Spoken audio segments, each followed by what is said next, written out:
Hi, welcome to HowtoDandD. My name is Fred Wheeler, and today I want to talk about technology at the game table. You know, you're playing your Dungeons and Dragons game and you have to deal with cell phones and tablets and laptops and all those sorts of modern technology that people have access to, and it's everywhere, and it's very hard to escape it. And I know a lot of people do not like technology of that nature at their gaming table, and I know other people use it all the time, and sometimes they have problems and sometimes they don't. So this video is about how to manage technology at your table. Now, the first thing I would say is a lot of dungeon masters use laptops, tablets, and even their phone, I do, at the table to actually run the game. Now, I use my cell phone because it's small, and then the rest of it's all paper. I know other people like to have laptops and tablets and PDF readers so that they don't have to carry everything around with them, which makes perfect sense. And players are essentially going to be doing the same sort of thing. They might use it in other ways. Obviously, phone calls on a phone, pain in the butt. I always ask my players to take their phone calls away from the table. If they've got a phone call they need to actually answer, then so be it. They do that away from the table, and we're going to keep playing. We're not going to wait for them. Simple. Nice and easy to manage. Texting at the table. Now, texting messages to somebody shouldn't really be an issue as long as it's not their turn and they have to do something.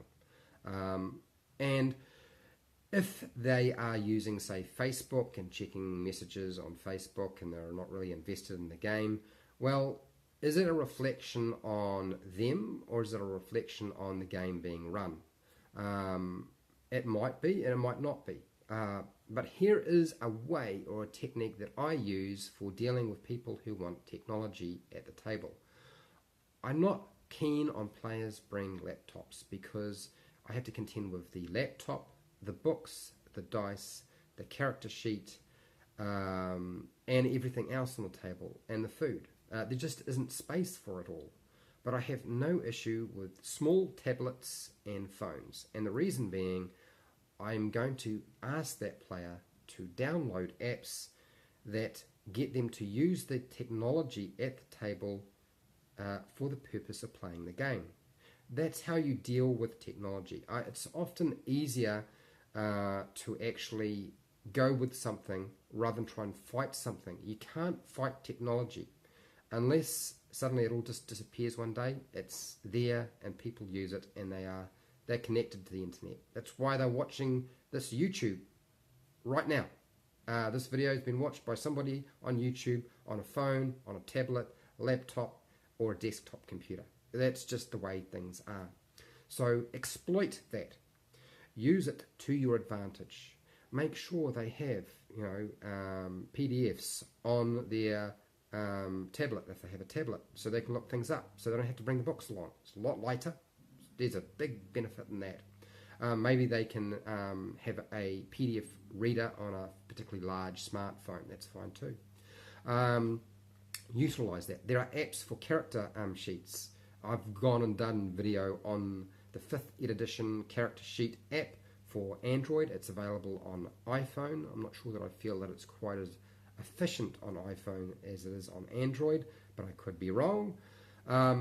Utilize those things to your advantage. There's a whole bunch of different software packages you can use on phones and apps to your advantage, so that when they're using those phones, tablets, and laptops, it's for the purpose of the game. It's not distracting from it, it's not detracting from it, it's pulling them into things. So utilize it to your advantage.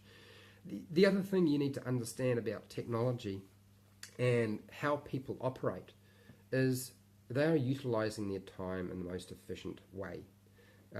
Sometimes our games of Dungeons and Dragons can take a long time, 3-4 hours, or possibly even longer. And during that time, life still continues on. People still want to contact them. They still want to be involved with things outside of that. And if there's sort of downtime or an opportunity to do something else, they're going to play games, little video games or Pokemon Go or whatever the heck it is. And obviously we don't want that to sort of interfere too much with your running of your session, but that's going to happen. And you have to kind of accept a little bit of that. You can say at your table, look, I will not accept that. That's not at my table. But, you know, let it go. Sometimes it's easier just to let things go and just work with it, okay? The other thing is, when people use technology, it is a habit. It is something that our particular generation are tied into it, and the next generation are more connected than I am. So they can't dissect themselves easily from technology. So you need to sort of think about that too. So if you're going to force people not to have the technology at the table, then you're going to create animosity amongst them. They're utilising their time in the best way that they see fit. And they wouldn't necessarily be picking up the phone or the tablet or the laptop if they were completely engaged in your game. Just bear that in mind. As I said, try to use technology to your advantage so that you can help sort of fuel the game. Look, if you found this video helpful or informative, please share, like and subscribe. Look, make a comment below if you have any questions or concerns about technology at your table and I haven't answered that question or have not helped in some way. If you don't agree with what I have to say, and there will be somebody, by all means, put it in the comments. I totally understand. I have had situations where I do not know what to do with people who utilise technology like laptops and tablets and phones at my table. It does come up. And till next time, keep rolling those 20s.